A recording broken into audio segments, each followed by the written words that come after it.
Tiens, Fifi. Entraîneur de Charenton depuis 6 ans, Franck Pérez prépare un immense défi pour le club et pour lui. Dans 3 jours, il a rendez-vous avec la Coupe de France. Son équipe sera opposée à Salloin-Saint-Gratien, club de national. 7 divisions séparent les deux équipes, un écart que Franck s'efforce de combler. Là, l'objectif, c'est qu'on leur fasse lever la tête. Donc, qu'ils soient en mouvement parce qu'il y a 2 touches de balle. Ils ne le sentent pas, tu peux le constater par toi-même. Souvent de bonne humeur, Franck sait se montrer sévère avec ses joueurs.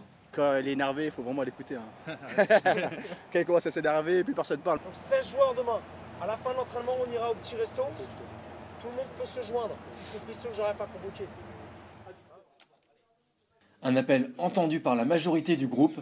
Cette soirée, Franck l'a organisée dans un but bien précis. À quoi ça sert? Resserrer les liens, tout simplement. Là, c'est un match particulier. Tu l'as vu toi-même, c'est un match complètement différent de ce qu'on a l'habitude de faire. Là, c'est des choix, c'est au niveau de la tactique sur cette partie-là. Donc c'est ce que nous, on doit faire, notre mise en place. Là, tu as les coups de pied arrêtés, penalty, corner, coup franc. Et là, la mise en place de l'équipe. Et là, le petit article sur nos adversaires qui pensent aujourd'hui qu'ils vont gagner aisément, puisqu'ils font tourner leur effectif. Voilà. Donc c'est juste pour motiver un peu plus mes troupes. On va boire un coup, les gars. Allez, on va descendre la pression, là, on va l'enlever. À 1 heure du coup d'envoi, l'entraîneur de 52 ans rentre dans son match. Responsable commercial dans un laboratoire pharmaceutique, Franck est habitué à s'exprimer en public. On est parti pour 90 au moins, voire plus.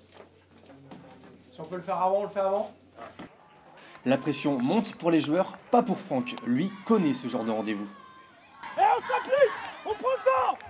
Avant Charenton, il a joué et coaché à Villecrène, un club qui évolue 2 divisions au-dessus. Pas de risque là. À la mi-temps, son équipe est menée 1-0. La partie est équilibrée. Franck croit encore à l'exploit. C'est pas un exploit, on va le faire. Hein? Je te dirai ça tout à l'heure. Un pronostic en bonne voie, Charenton égalise à l'heure de jeu.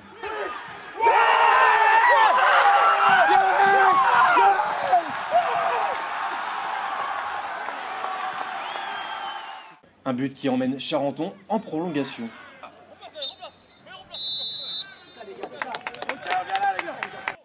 Sur le banc, Franck reste détendu et toujours confiant. Regarde bien, je vois c'est Marc, filme-la, regarde bien.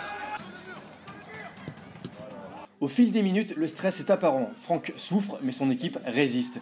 Jusqu'au tir au but que Franck prépare minutieusement avec son adjoint. Charenton s'incline finalement au tir au but.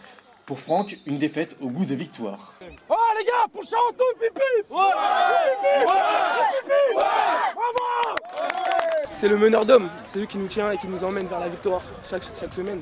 À Charenton, aux côtés du président Carlos, le coach a trouvé sa place. Je vais le virer.